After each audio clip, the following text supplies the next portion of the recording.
Olá a todos e todas. Hoje a nossa aula será sobre neurociências e depressão. Quando a gente fala de depressão, a gente logo classifica como um transtorno de humor. Mas seria interessante que a gente primeiro entendesse qual é a função do humor, ou o que seria isso que a gente chama do humor. Se a gente for pensar, um indivíduo que ele tem uma alteração, um transtorno do humor, a gente precisa pensar também se nós no dia a dia nós temos transtornos do humor ou alterações do nosso humor. E como é que a gente pode identificar isso? O humor, ele muitas vezes vai funcionar como ele tem um valor adaptativo para as diversas situações. Então, a gente muitas vezes ouve falar quando a gente está triste, quando a gente está mais alegre, quando a gente não está se sentindo tão disposto ou não tem tanta vitalidade para uma determinada atividade. Isso muitas vezes pode propor ou pode indicar que a gente tem alguma alteração do humor. E muitas vezes essa alteração do humor, ela é bastante adaptativa. Uma das grandes questões que a gente talvez possa pensar é o indivíduo que ele tem uma alteração no humor é quando muitas vezes a resposta emocional que ele tem ou o humor que ele apresenta não está condizente com o contexto ou o ambiente em que ele vive. Quando essa alteração do humor, como eu coloco aqui, não está de acordo com o ambiente, isso pode indicar, a gente vai ver alguns critérios, alterações do humor. Então, assim, inclusive, essa experiência do humor, que é natural e é esperada, pode inclusive levar a mudanças revigorantes. Né? Às vezes, quando a gente está triste, é um momento importante, às vezes, para a gente refletir sobre certas situações. Em outros momentos, quando aquilo mudar um pouco, a gente estiver mais feliz, a gente vai fazer com que tenha uma maior vitalidade para fazer outras coisas. Então, quando a gente pensa em depressão, a gente precisa pensar também na prevalência da população. Né? Ela é um dos transtornos mentais mais frequentes na população e a gente pode ver aqui, ó, ao longo da vida, né, em algum momento a pessoa tem um episódio depressivo chega a 6% da população e ao longo da vida isso aumenta para 15 a 18%. Ou seja, né, se você pensa num grupo de 100 pessoas, cerca de 15 a 18 vão ter depressão em algum momento da vida, ou se você pensa num grupo menor de 10 pessoas, né, uma a duas pessoas vão apresentar depressão em algum momento da vida. Isso é um índice muito alto, né, para transtornos mentais. O período mais provável do primeiro episódio acontecer é da adolescência até os 40 anos de idade. Isso a gente às vezes discute em outras aulas quando a gente fala dos transtornos das desordens emocionais, né? Como por exemplo depressão e ansiedade. Eles têm uma frequência muito maior na adolescência e no início da vida adulta.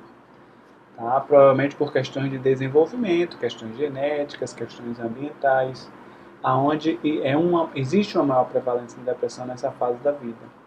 40% das pessoas, né, que vão apresentar depressão ao longo da vida experimentam pelo menos o primeiro episódio até os 20 anos de idade.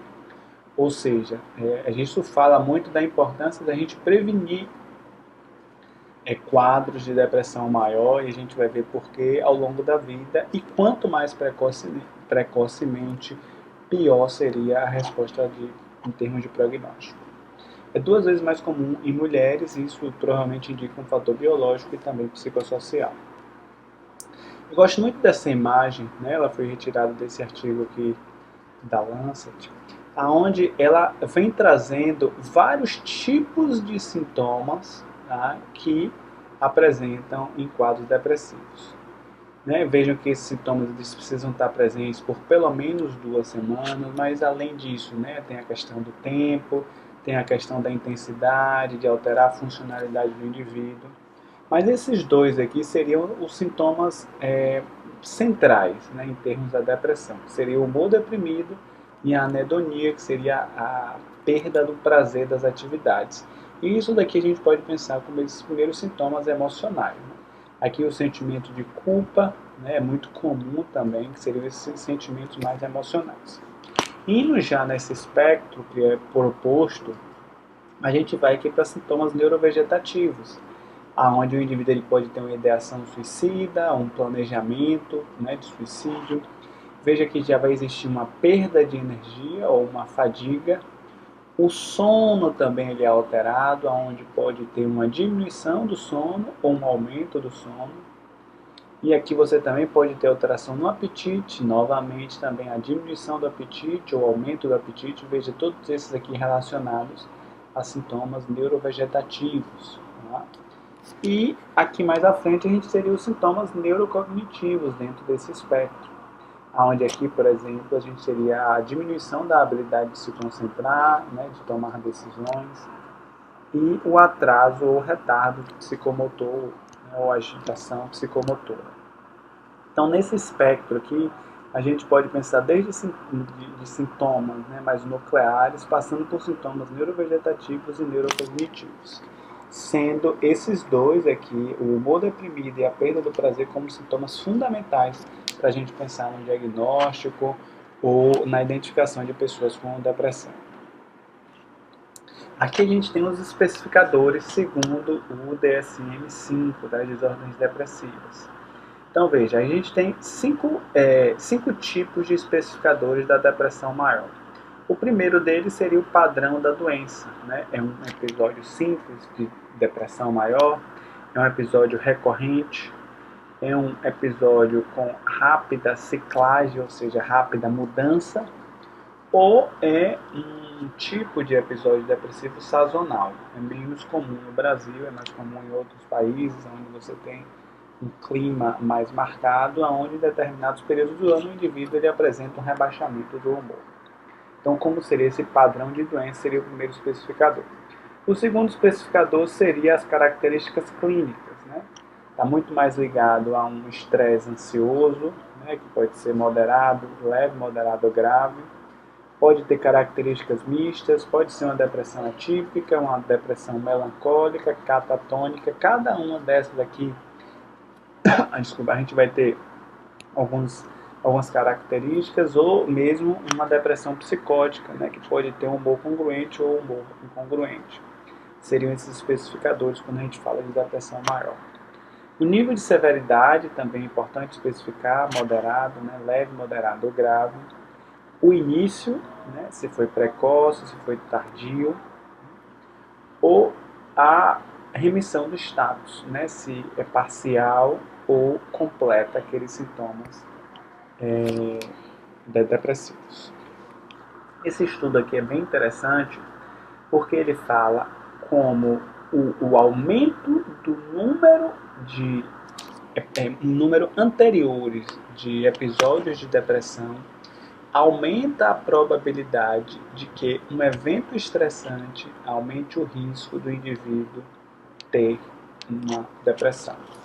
Então, o que, é que a gente pode observar aqui?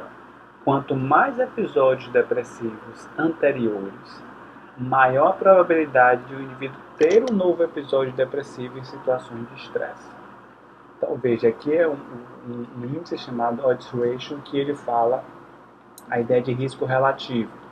Então, aqui, por exemplo, o aumento 2 vezes de ter uma depressão, aumento em 4 vezes, 6 vezes e 8 vezes. O que, é que a gente vai observar aqui? Se o indivíduo ele nunca teve um episódio anterior de depressão e de repente acontece um evento estressante na vida dele, existe uma probabilidade mais baixa dele desenvolver depressão.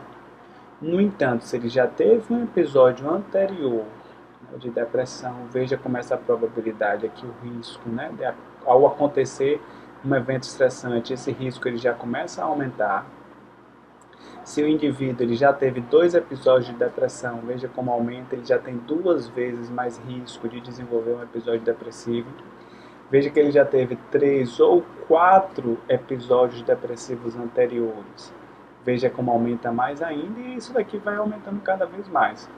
Veja que se acontecer um evento estressante, né, em algum desses momentos, aumenta muito o risco do indivíduo desenvolver depressão se ele já teve 5 episódios anteriores de depressão, 6, 7 ou 8. Aqui a gente vê até 9 a 11 eventos anteriores de depressão, aumenta muito mais, aumenta em 6 vezes o risco do indivíduo apresentar depressão diante de um evento de vida estressante.